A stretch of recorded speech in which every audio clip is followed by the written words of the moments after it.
Hello दोस्तों, नमस्कार। कैसे हो आप लोग? तो सभी को नवरात्र की बहुत बहुत शुभकामना। और आप हमारे चैनल को इस तरीके से लाइक कर रहे हो, सब्सक्राइब कर रहे हो, उसके लिए सभी का बहुत बहुत धन्यवाद। तो हम लोग पिछले एपिसोड में बात किए थे कि घर में इलेक्ट्रिसिटी या एनर्जी की सेविंग कैसे करेंगे, एनर्जी कंजर्वेशन कैसे करेंगे। तो हमने पिछले एपिसोड में बात करी थी गीजर में कितना पावर कंजम्पशन हो सकता है, इसके लिए हम कैसे बचत कर सकते हैं गीजर की पावर की। एयर कंडीशनर में कितना पावर कंजम्पशन हो सकता है और इसमें कैसे हम पावर बचा सकते हैं। फिर रेफ्रिजरेटर में कितनी पावर कंजम्पशन होती है, इसको कैसे बचत कर सकते हैं, है ना।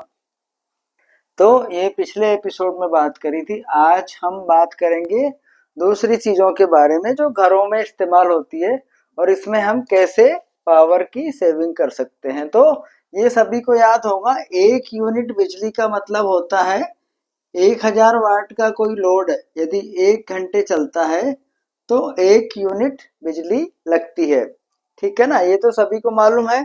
तो अपन इसी बेसिस पे आगे बात करते हैं कि अब और कौन कौन सी चीजें हैं घरों में जो इस्तेमाल होती है, उसमें कितना पावर कंजम्पशन हो सकता है और हम उसको कैसे उसकी बचत कर सकते हैं।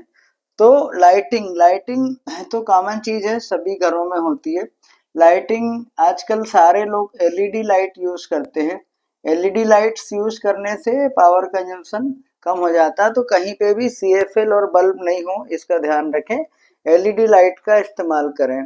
एलईडी लाइट यदि आप इस्तेमाल कर रहे हैं तो इसमें यदि घर की आउटसाइड वाली लाइट है जो पोर्च की होती हैं या खुले एरिया की होती हैं, वहां पे आप सोलर लाइट्स का इस्तेमाल कर सकते हैं। बहुत अच्छी अच्छी सोलर लाइट 0.5 वाट से लेकर 5 वाट तक की सोलर लाइट होती हैं जो आप यूज कर सकते हैं अपने आउटर वाले एरिया में, कि जहाँ पे दिन भर वो सोलर से चार्ज होगी और जैसे ही अंधेरा होगा अपने आप ये लाइट चालू हो जाएगी और जब उजाला होगा, दिन निकलेगा तो अपने आप लाइटें बंद हो जाएगी। तो इसमें एक फायदा ये भी है कि बिजली की बचत भी हो रही है।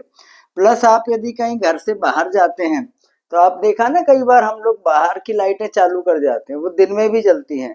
तो उससे ये होता है कि बाहर वाले को पता पड़ जाता है कि आप घर पे नहीं हैं। तो सोलर लाइट इस्तेमाल करें तो आपका सिस्टम भी अच्छा रहेगा और सेफ्टी भी रहेगी। अपने आप चालू हो जाएगी, अपने आप बंद हो जाएगी। ये दूसरी लाइट्स आजकल आती है सेंसर वाली लाइट। सेंसर वाली लाइट मतलब आपने सेंसर लगा दिया, जब आप मूवमेंट करेंगे तो वो लाइट चालू हो जाएगी और जब मूवमेंट बंद हो जाएगा तो ये बंद हो जाएगी। तो ऐसी लाइटें आप बाहर भी लगा सकते हैं, सोलर में भी आता है और नॉर्मल में भी आता है। तो यदि आप घर पे नहीं हैं और कोई घर में घुस गया, लॉक है और ये सोलर लाइट अपने आप सेंसर वाली चालू हो जाएगी, तो उसको लगेगा कि घर में कोई है। तो आप ये वाली लाइट भी इस्तेमाल कर सकते हैं, इससे भी एनर्जी सेविंग होगी। दूसरी चीज, आप यदि कहीं पे 20 वाट की जरूरत है तो एक 20 वाट की लाइट या 40 वाट की लाइट लगाने के बजाय 4 लाइट 5 वाट की लगा लें, तो जितनी जरूरत होगी उतनी ही लाइट चलाएंगे। तो यहाँ भी आप पावर की सेविंग कर सकते हैं, ये बहुत अच्छा एस्पेक्ट है। इंस्टेड आप बड़ी एक लाइट लगाने के बजाय छोटी वाली नंबर ऑफ लाइट फिटिंग बढ़ा दें। ठीक है। उसके बाद माइक्रोवेव ओवन सभी जगह इस्तेमाल होता है। माइक्रोवेव ओवन में भी बहुत ज्यादा पावर लगती है, तो आप जितना कम से कम माइक्रोवेव ओवन का इस्तेमाल करें उतनी पावर बचत होगी। इसकी जगह आप एलपीजी पे खाना बनाएं, गैस पे। तो यहाँ बता रहे हैं हम कि कितने वाट का माइक्रोवेव ओवन है और उसमें पावर कंजम्पशन कितना होता है।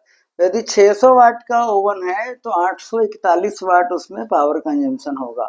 यदि 1000 वाट का माइक्रोवेव ओवन है तो उसमें, सॉरी, 700 वाट का है तो उसमें 980 वाट का पावर कंजम्पशन होगा। यदि 800 वाट का माइक्रोवेव है तो 1122 वाट का उसमें पावर कंजम्पशन होगा। ये बेसिकली जो एडिशनल है ये उसका पंख फैन का है और बाकी जो कंपोनेंट होते हैं उसके कारण ये टोटल पावर उस पर बढ़ जाता है।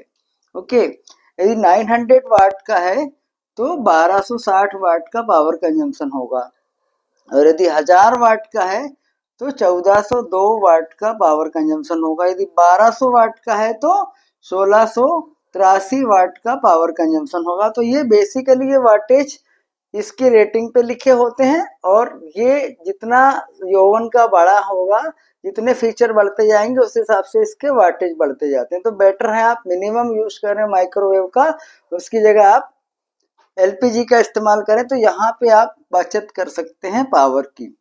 अगला एस्पेक्ट है इंडक्शन हीटर। आजकल कॉमन हो गया है, इंडक्शन हर घरों में होता है, बट इंडक्शन यूनिट पावर जो वो होता है चूल्हा, उसमें बहुत ज़्यादा पावर लगती है, मिनिमम 1200 वाट, मैक्सिमम 3000 वाट। तो ये बहुत सिंपल एस्पेक्ट है यूज करने के लिए, सेफ है, बट इसको भी बहुत कॉस्टली पड़ता है, तो इसको भी आप मिनिमाइज करें कि कम से कम इंडक्शन वाला हीटर यूज करें। इसकी जगह आप एलपीजी गैस स्टोव का इस्तेमाल करें, तो यहाँ आप काफी बचत कर सकते हैं। हर घरों में पंप होते हैं पानी के, तो पंप आधा एचपी है तो 400 वाट, 0.75 एचपी है तो 650 वाट, और 1 एचपी है तो 750 वाट का कंजम्पशन होगा। इसको पावर को बचत करने के लिए इसमें ये कर सकते हैं कि आप पंप जो लगा है आपका, उसका सक्शन पाइप कम से कम साइज का रखें। जितना छोटा सक्शन पाइप रखेंगे उतना मोटर का डिस्चार्ज बढ़ेगा, और इससे आप पावर की बचत कर सकते हैं कि जब पानी का डिस्चार्ज ज़्यादा देगा सेम पावर में, तो आपका पंप की रनिंग आवर कम हो जाएगी, कम टाइम में चलेगा और आपका पानी भर जाएगा। ये वाला कर सकते हैं, तो सक्शन पाइप कम से कम साइज का रखें। ओके। दूसरा है, आप जो टैंक इस्तेमाल करते हैं जहाँ पे पानी आप चढ़ाते हैं पंप से, वहां पे अलार्म लगा लें कि जैसे ही टंकी भर जाएगी तो अलार्म बजने लगे, या ऑटो कट का सिस्टम आता है कि जब पानी भर जाएगा तो ये मोटर को अपने आप बंद कर देगा, जिससे कि आपकी पानी का वेस्टेज भी नहीं होगा और पावर की भी बचत हो जाएगी। तो ये आप पंप के लिए इस्तेमाल कर सकते हैं। फिर घर में प्रेस होता है। प्रेस यदि आप घर में करते हैं तो प्रेस में मिनिमम 750 वाट और मैक्सिमम 1000 वाट का पावर कंजम्पशन होता है, जो घर में हम प्रेस इस्तेमाल करते हैं। तो बाहर से प्रेस कराने से सस्ता तो पड़ता है, बट आपको यहाँ ये पता होना चाहिए कि इसमें पावर कंजम्पशन कितना होता है, क्योंकि लोग बाग बोलते हैं ना मेरे घर बहुत बिजली का बिल आ रहा, बहुत बिजली का बिल आ रहा। तो ये सब चीजें जब आपको पता रहेंगी ना, तो आप उसको कंट्रोल कर पाएंगे कि आपका कितना लग रहा है। फिर वॉशिंग मशीन सब घर में होती है। वॉशिंग मशीन अलग अलग टाइप की है, कितनी कैपेसिटी की वॉशिंग मशीन है, जैसे हम लेते हैं कितने 5 केजी की, 7.5 केजी की, या 10 केजी की, जो भी है। जैसे जैसे इसकी कैपेसिटी बढ़ती है वैसे वैसे इसका पावर कंजम्पशन बढ़ जाएगा। तो वॉशिंग मशीन में 400 वाट से लेकर 1400 वाट तक का पावर कंजम्पशन होता है। जितनी बड़ी मशीन लेंगे उतना पावर कंजम्पशन बढ़ते जाएगा। मिक्सर ग्राइंडर, घर में हर घर में मिक्सर ग्राइंडर होता है। मिक्सर ग्राइंडर में मिनिमम 150 वाट और मैक्सिमम 1500 वाट तक का होता है, बट आप एवरेज मान लें कि 300 वाट का पावर कंजम्पशन मिक्सर में होता है। जितनी देर मिक्सर चलाएंगे उतना। घरों में कूलर होते हैं हवा वाले, कूलर में 150 वाट से 300 वाट तक का पावर कंजम्पशन होता है। तो कूलर में यदि आपका एक कूलर 10 घंटे चलता है, 150 वाट का है, तो 1.5 यूनिट पर डे का पावर कंजम्पशन हो जाएगा, छोटा कूलर है तो।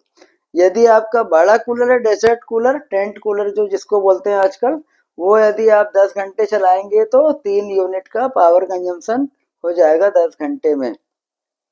सीलिंग फैन, सीलिंग फैन जो पुराने होते थे उसमें 80 वाट, आजकल जो एडवांस आ रहे हैं 35 वाट से 40 वाट का पावर कंजम्पशन सीलिंग फैन में होता है। अब आजकल हर घर में या नई चीजों में इलेक्ट्रिक व्हीकल आ रहे हैं, तो इलेक्ट्रिक व्हीकल में आपको बैटरी चार्ज करनी पड़ती है। यदि टू व्हीलर का है वो लेवल 1 टाइप का चार्जर होता है, जिसमें 2 से 3 किलोवाट की पावर कंजम्पशन होती है। यदि आप 2 किलोवाट का उसका चार्जर है आपका और 1 घंटे चलाएंगे तो 2 यूनिट बिजली लगेगी। यदि आपकी कार है, वो कार की कैपेसिटी कितनी है, बड़ी कार की बड़ा चार्जर रहेगा, तो कार में लेवल 2 टाइप का चार्जर लगता है, जिसमें मिनिमम 3.3 किलोवाट और मैक्सिमम 22 किलोवाट तक का पावर कंजम्पशन होगा। आपने देखा होगा ना फास्ट चार्जिंग होती है, तो जितना फास्ट चार्जिंग होगी चार्जर का कैपेसिटी उतनी ज़्यादा रहेगी, तो इससे भी आपका पावर कंजम्पशन होगा। और जो भी कंपोनेंट आप ले रहे हैं, हमने पहले भी बताया अपने कंटेंट में कि यदि आप स्टार रेटिंग का लेंगे तो minimum 1 star, maximum 5 star, 5 star का लेंगे तो ये एनर्जी एफिशिएंट रहता है। तो आप जब भी कोई इक्विपमेंट लें 5 स्टार का लें तो पावर कंजम्पशन कम से कम कर सकते हैं। तो ये हमारा कंटेंट आपके काम आया होगा और आप अपने घर में इसके हिसाब से पावर कंजम्पशन कम कर सकते हैं, जिससे बिजली का बिल कम होगा। तो आपको कंटेंट हमारा कैसा लगा, पसंद आया होगा, और आप इसी तरीके से हमारे चैनल को देखते रहिए, लाइक करिए, सब्सक्राइब करिए और शेयर करिए। थैंक यू, धन्यवाद।